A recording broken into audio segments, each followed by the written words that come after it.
Iyak Moments Part 2. Natusok yung nail bed ng daliri mo. Oh my God! Na-imagine ko palang naiiyak na ako. Ang sakit nito, my friends. Na-experience ko na to dati nung may nilalaro akong stick. May part siya doon na tumusok sa nail bed ng daliri ko.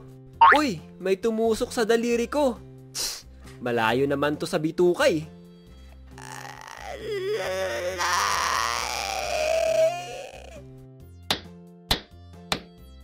Uy, Uncle, anong ginagawa mo?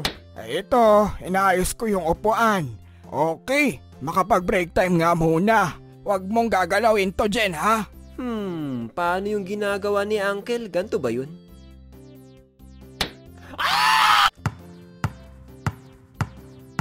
Boy, dito! Pasa, dali! Oh, ito! Saluhin mo! Uy, nabali yung daliri ko. Malayo naman to sa bitukay. Sakit ng ngipin. Eto, my friends, kahit gaano ka pa katapang, kahit gaano ka pa katigas, kapag sumakit yung ngipin mo, iyak ka talaga. Isa ito sa mga pinaka nakakaiyak na moments ko nung dinala ako ng tatay ko sa isang dentista. Hindi ko nga alam kung dentista ba yun eh. Sa sobrang nagtitipid kami, doon ako dinala ng tatay ko para bunutan. At alam nyo ba, walang anesthesia, basta binunot na lang yung ngipin ko. Sa sobrang sakit, hinawakan ko yung kamay nung nagbunot habang umiiyak. Potek yan, sa labas pa ako binunutan, kitang-kita ako ng mga tao habang umiiyak at dumudura ng dugo. Ang sama ng loob ko sa tatay ko nung mga time na yon. Bakit niya ako dinala doon, leche? Kaya sa mga magulang dyan ha, idala nyo yung mga anak nyo sa mga lisensyadong dentista. Singaw, ang hirap kumain kapag meron ka nito. Hindi mo ma-enjoy yung pagkain. Nakakaiyak to kapag magmumumog ka na ng asin para gumaling agad. Umaga na pala, makapag-unat nga muna. Nani, aray, ang sakit, nag-cramps yung leg ko. Aray, need ko to stretch. Aray, grabe, ang sakit nun ah.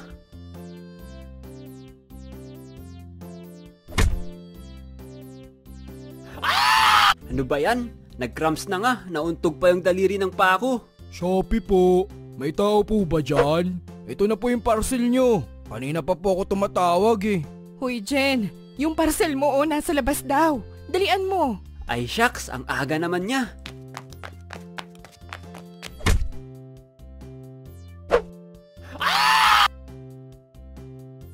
Okay class, pakisagot yung nasa blackboard. Paulit-ulit ko na tong dinidiscuss ha, dapat makuha nyo na yan. Okay, Jen, pakisagot ang number 1. Ma'am, hindi ko po alam ang sagot. Gusto ko lang po umihi. Pigilan mo. Hindi pa tapos ang klase natin, kaya mamaya ka na umihi. Pero ma'am, naiihi na talaga ako. Opo. Magsi-CR kayo, tagal-tagal nyo umihi. Matatapos na yung klase, tsaka pa kayo babalik. Mga paraan ninyo ha. 1 hour later. Okay, class. See you tomorrow. Grabe talaga si ma'am, walang patawad. Sarap umihi. Aray! My God! Naipit yung yag balls ko! Aray! Okay, dahan-dahan. Ang sakit! Iihi na nga lang, maiipit pa!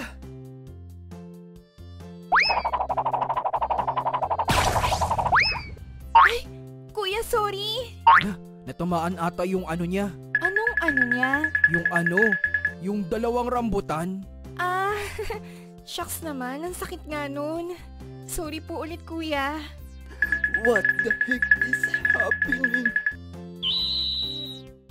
Uy, haba na pala ng buhok ko. Makapagpagupit nga.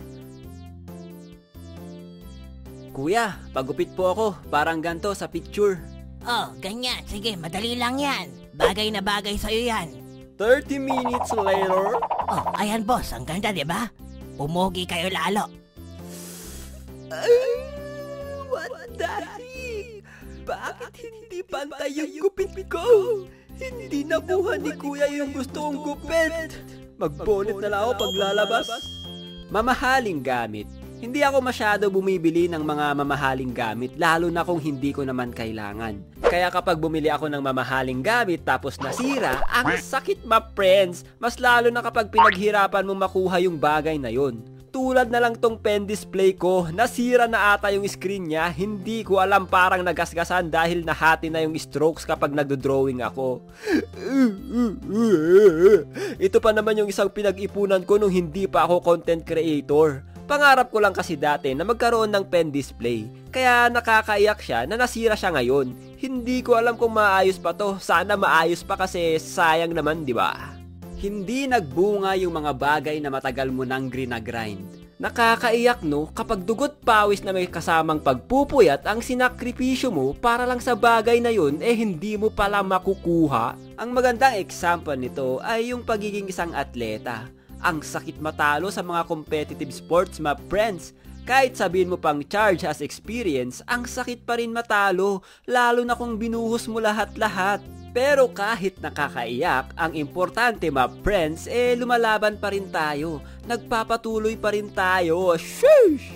Napaso sa steam ng tubig na pinapakulo ko sa takure. In-underestimate ko yung init ng steam galing dito. Pagkakuha ko sa takure, napaso yung lower arm ko at singlaki yun ng 5 piso. Nagtubig yung sugat at iniingatan ko na hindi yun pumutok. Potek yan, my friends. Nung pag-igib ko ng tubig sa drum, kumuskos yung lower arm ko sa drum at nakita ko yung muscle tissues ko na nawalan ng skin. Aray! Tumama yung mukha ko sa semento. Dati nung mga bata kami, uso dati yung pasikatan na kayang maglakad gamit ang 2 kamay. Ako, syempre, gusto ko rin ma-master yun. Nung nagpra-practice ako ng ganun, putik ng hina yung kanang kamay ko at bumigay. Tumama yung mukha ko sa semento at nagkasugat sa may kanang mata ko. Nahulog sa duyan. Nung bata ako, mahilig kami gumawa ng duyan. Masaya kasi magduyan-duyan, parang nasa park lang. Tapos ako na napakaengot, gusto ko magpasikat. Gumawa ako ng duyan na napakataas, tapos pinapasikat ko sa mga kalaro ko. Putik yan, my friends! Habang naglalaro ako dun sa ginawa kong duyan, bigla siyang naputol. Pagkahulog ko, naunang bumagsak yung likod ko. Grabe, para akong nag-Avatar state! Hindi ako makahinga that time, basta para akong binalibag sa sahig. Siyempre, sinabi ko sa mama ko na nahulog ako sa duyan at pinagalitan ako. Sinabi sa akin na ipahilot ko daw sa matanda na nanghihilot malapit sa amin. Pagkahilot sa akin, no, grabe ba? Parang matatanggal yung buto ko sa likod. Doon ko na-experience na potek yan. Ganun pala manghilot yung mga matatanda. Sobrang sakit. Hindi ka pwedeng magreklamo dahil mas lalo nilang didiinan yung paghilot. Boy, di ba crush mo si Annabelle? Oo, bakit naman? Balita ko pre, crush ka din daw niya. Uy, talaga? Baka pinagidripan nyo lang ako Hindi nga, narinig ko sa kanila, puging-pugi daw si Annabelle sa'yo.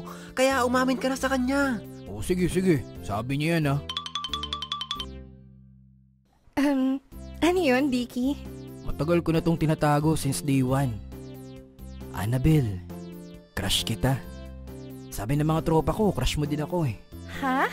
Ikaw? Ikaw crush ko? Sorry ha, hindi ako nagkaka-crush sa mukhang maaasim. Tsaka yung mga hinahangaan ko, mga 6 to 7 kilometer ang tangkad, no? Kaya bakit naman ako magkaka-crush sa'yo? So ibig sabihin hindi mo pala ako crush?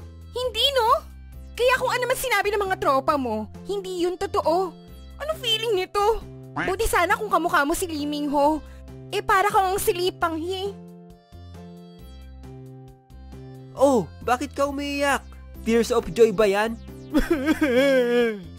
Loko kayo. Akala ko crush din ako ni Annabelle. Hindi naman pala. Tinawag niya pa akong lipanghi. Ang sama pala ng ugali niya. Ay, hindi ba? Akala ko crush ka din ng crush mo. Aray! Maraming nakakaiyak na bagay na minsan sa sobrang nakakaiyak, matatawa ka na lang. Tulad na lang kapag nasa age na tayo na iba na ang laro. Dahil andyan na ang magpapaiyak sa atin, si Judith. Kilala mo ba si Judith? Siya lang naman yung taong nangongolekta ng bilis mo sa kuryente, tubig, internet at iba pa. Kamusta ang bilis nyo sa kuryente kapag tag-init? Grabe, di ba? Mapapaiyak ka na lang sa sakit.